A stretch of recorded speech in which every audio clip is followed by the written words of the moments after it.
SwayamPrabha. Digital India. Educated India.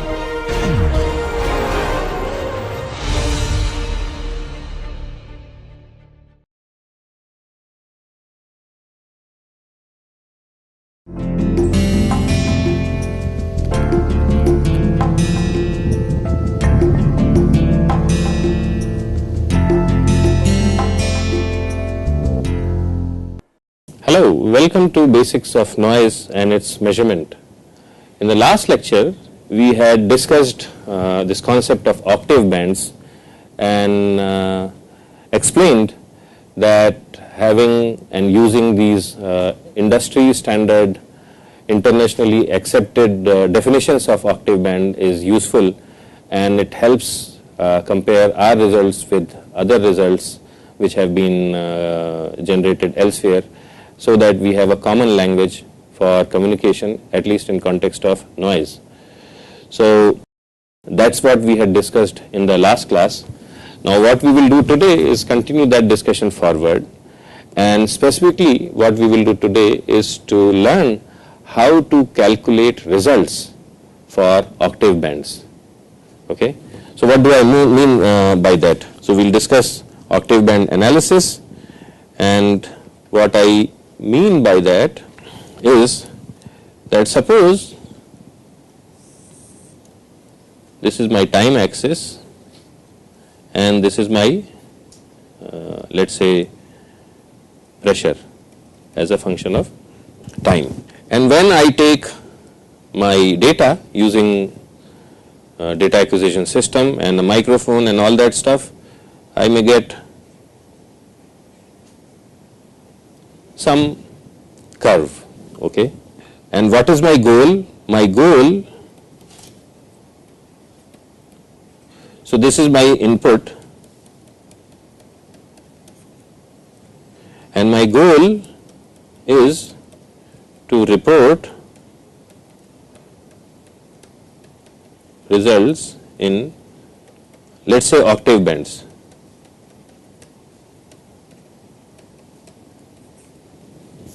My goal is to report results in octave bands. What does that mean?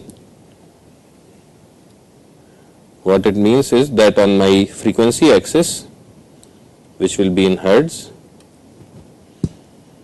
I will have specific center frequencies. Okay, and let's say this is 100, 200, 400, 800 or something, but these are my standard octave frequencies, and on y-axis I have to plot decibels. So actually, instead of, I will just call it FC1. This is second, FC3, FC4, FC5, FC6, and so on and so forth. And for FC1, let's say the value is this, FC2, the value is somewhere different. This is my value for FC3, that's my value for FC4, this is FC5, this is FC6. Okay, so then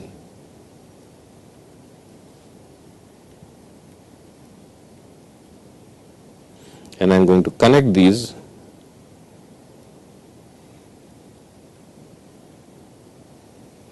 with some line. So what does this point mean? Let's say look at this point A. So let's say the value of FC1 is equal to 100 hertz. For, we can assume that. So Fu is equal to 141 hertz, 100 times 1.414, and Fl is equal to 100 divided by 1.414, so it will be 70.7 hertz. Okay. Now, if I look at my FFT plot, so this is my time series plot. If I do its FFT, I will get some frequency spectrum.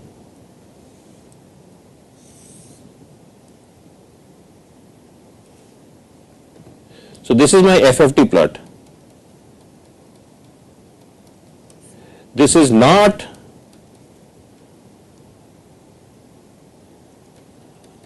octave band analysis.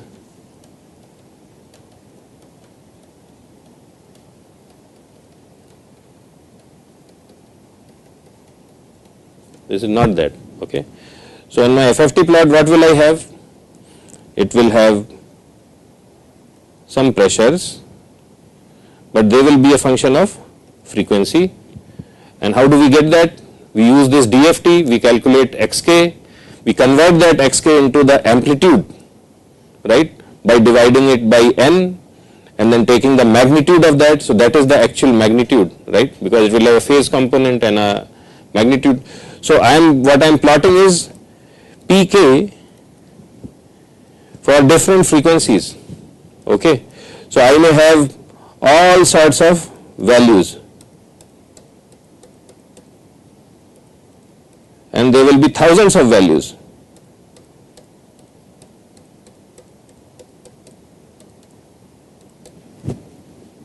Okay. In an octave band analysis, we are reporting results only at a very limited number of points, right. Here we have, if we have a total number of let's say 40,000 points, we may have tens of thousands of these values, we may have thousands of these values, and let's say that this frequency corresponds to FC1, this frequency corresponds to FC2, this frequency corresponds to FC3, this frequency corresponds to FC4. Okay.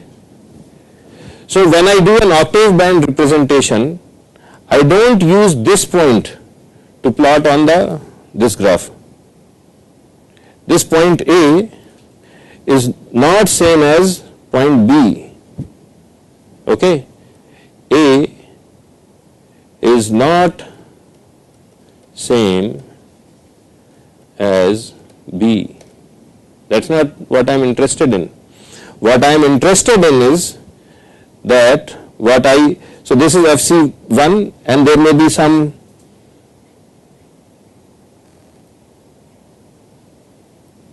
right. So this may be FU1 and this may be FL1. Okay. There may be FU1 and there will be FL1. And there is this energy contained in this whole band. Okay. So what is our aim? Our aim is to somehow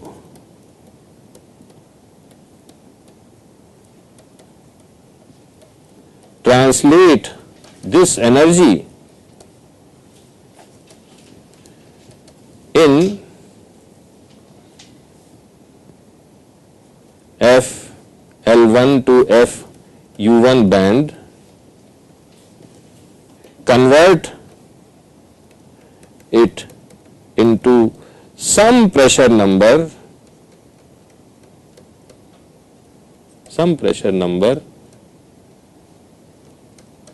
and then plot it at location A corresponding to FC1. Understood? So if I just took this value which is at B and I plotted it in this graph, it would be totally wrong.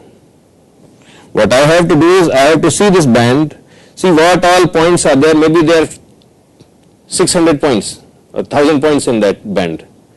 I have to take care of all those points. Somehow each point is associated with some amplitude for a particular frequency. So I have to somehow add up all that energy and convert that energy. So then I will get one single number. That number I have to be back calculate into pressure, and that is the pressure which I report here. Understood? That is very important to understand. So it is important to, because the method is fairly simple, but you have to understand what is happening. What is it that we are doing? So now I will explain you how we do this, and the method is very simple. So first, method.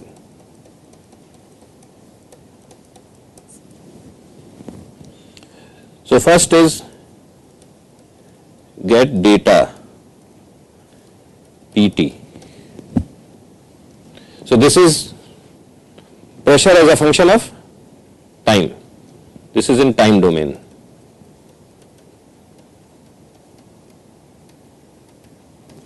Okay. This is my original data, and I don't lose this data ever, because I will be processing this data, so I have to save a copy of this for second use and third use and 20th use. So I have to save this data. Second, now what am I interested in? I am interested in understanding how much energy is in this band. Okay. So what do? I use a band pass filter. This is again a standard method. I use a band pass filter.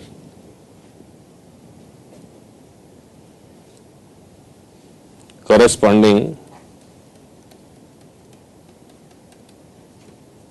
to FL1 to FU1 band. Okay. What does a band pass filter do? So you can have actually an electronic filter, hardware. If you put it, then the only signal you will get from microphone will be for this band. But you don't want to do that, otherwise you will have to do this experiment lots of times. So you get your original data PT, and then there are digital filters. So you go to MATLAB or some software tool, and you say that, okay, this is my original data. I am giving you this band FL1 to FU1. What is the value of this band? 70.7 to 141.4 hertz. Okay.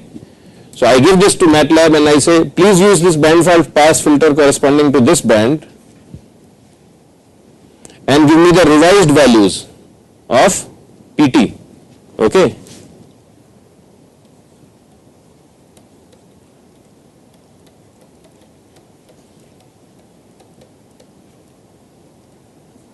Of PT, that is P prime T.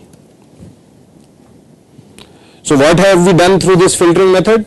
We have eliminated all the energy which is below 70.7 hertz and all the energy which is above 141.4 hertz. How many points will we have? We will still have not 20, 30 points, thousands of points. Okay, but it will eliminate all the, using this software methods, we don't have to discuss them. It will eliminate all the energy from corresponding to all frequencies. It will retain only that energy and those components which are for this band. Understood? Then what do? Now it is very simple. Fourth, now what is decibels? Now you calculate decibels.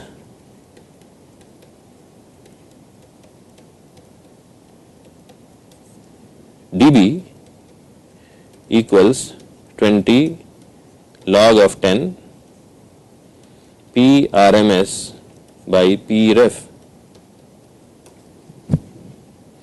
So you have, let's say, 15,000 points. You take the RMS value of all these 15,000 points. Understood? And then you put that in this formula.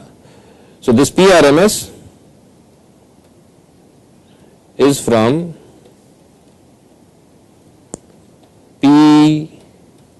this revised data. This is from revised data. So you get this dB. So then this gives you,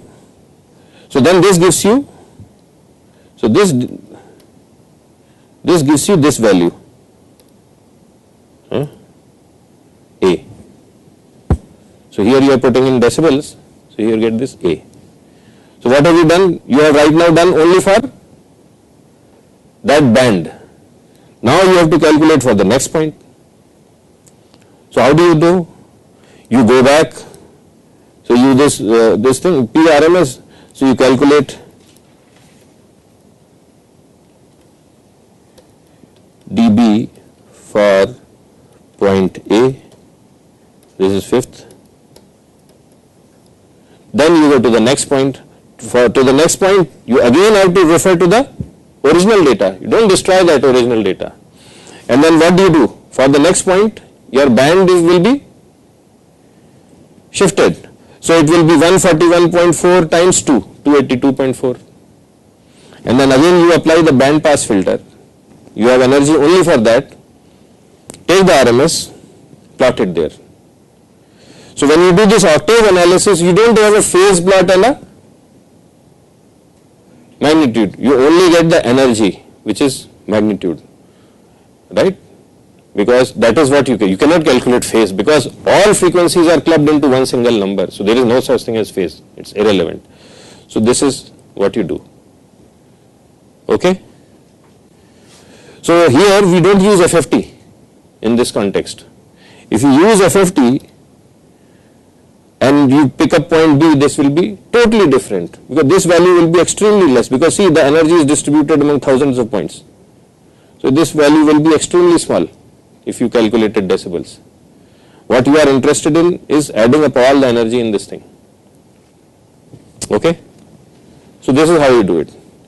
So it will be important to learn, to go to MATLAB and explore what is the MATLAB, this function for band pass filter, test, create an artificial signal. What you can do is, y is equal to A1 sine 2 pi ft sine, and you put in all the frequencies, so you know how much energy you are putting for all the frequencies. And then you can put the filter, calculate what is the decibel value of that thing using this method which I am explaining you. So you will get one value, and then in another case what you do is, you physically don't include all other frequencies but only those frequencies in that band, and then you calculate another value, and if you have done your math, they should match. So that way you can compare whether your octave band analysis numbers using this method are coming correct or not, whether you understand this concept correctly or not. Okay? So this is what I wanted to cover in this lecture, and in the class which will be tomorrow, we will discuss this concept of weighting. Okay? So thank you very much and have a great day. Bye.